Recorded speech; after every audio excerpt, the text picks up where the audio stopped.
Assalamu alaikum everyone, Tahir here. Today we're going to be making Panna Cotta. Panna Cotta is an Italian dessert, very simple to make, very delicious, everyone likes it. There are so many variations of Panna Cotta.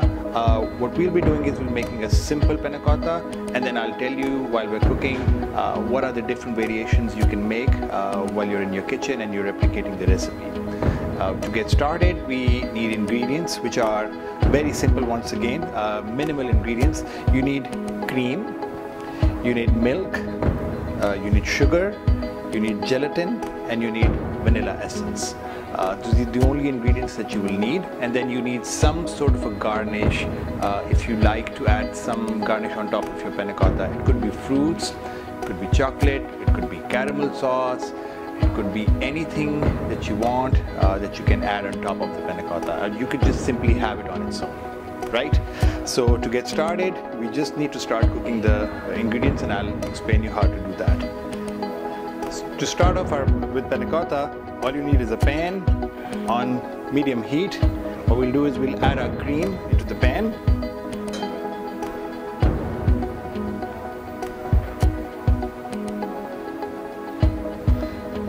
And you add the milk into the cream as well.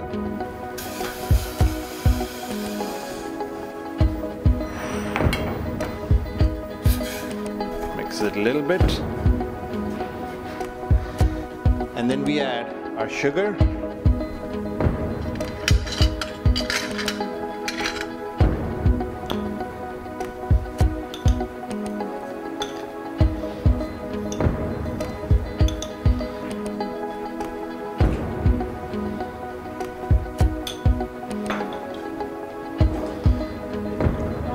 and while mixing it, we'll add the gelatin powder.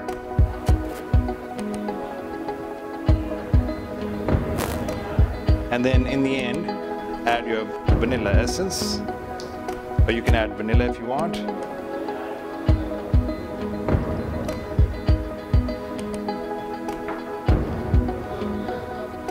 So we'll just let it cook for about not more than a couple of minutes, and we'll let the gelatin dissolve into the milk, and then we're just ready to pour it into the pan, into the cups, or into the pan.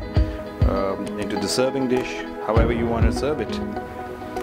So we just let it come up to a quick boil, and then we're done.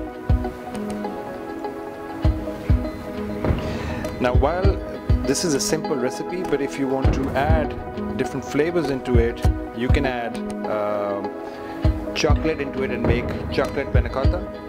You can add caramel into it and make caramel Panna Cotta, make it with brown sugar. We're making it with white sugar today, but you can add brown sugar and it'll have the caramelized taste into it. You can also add coffee into it and make it a coffee Panna Cotta. So we're done over here. All we now need to do is just add it into our serving dishes. I'm going to switch off the heat, and just to make it easy for us, I'm going to pour it into a teapot first, so that it's easy for us to pour it into the dish that we want to serve it into.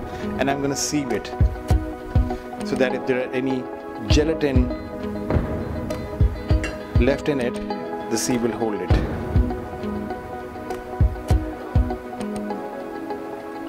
There we go.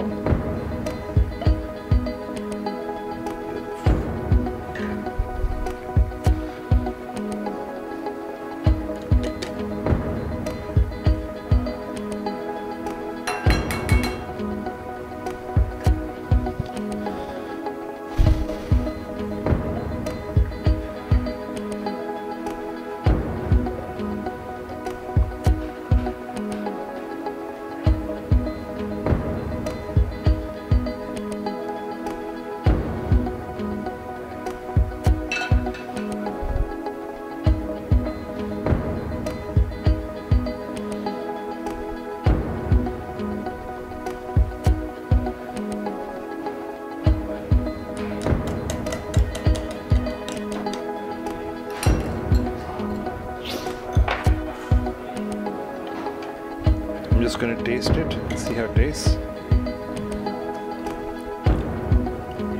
needs a little bit of more vanilla. So.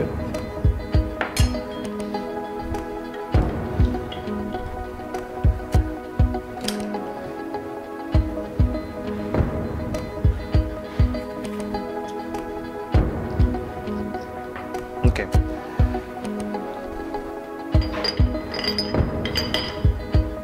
I'm going to put these things aside so we can now start plating. So our panna cotta is ready. We're now just going to add it into our serving dishes. Just to pour it into the serving dish, I've put it into the teapot. It makes it easy and less problematic when you add panna cotta into the serving dish. And we're going to serve it in individual serving glasses today, where you just simply just pour it in.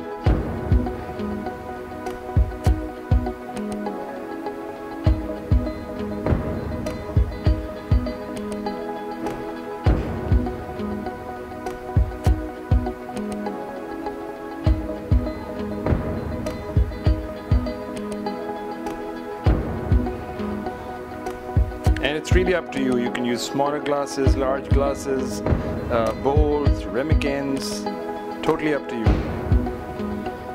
And when this goes into the refrigerator, doesn't take too long for it to set up because it's got gelatin in it.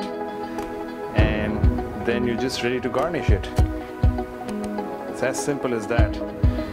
And the flavor really gets enhanced if you use a real vanilla bean. Today we just used the essence. This is it. This now goes into the refrigerator for about an hour and then we will garnish it. Okay guys, we're ready. We just took the panna cottas out of the refrigerator. They're set. All I did was added some raspberry and strawberry coulis on top of it. Like I said, you can add any fruit on top of it, chocolate, syrup of your choice, or you can just eat it as plain. It tastes great, it's simple. Kids love it, adults love it. Easy to make and a party pleaser. Thank you so much. If you like what we made today, go to our YouTube channel, OnePlatter, and like whatever we've done, and keep watching, and see you again. Thank you so much.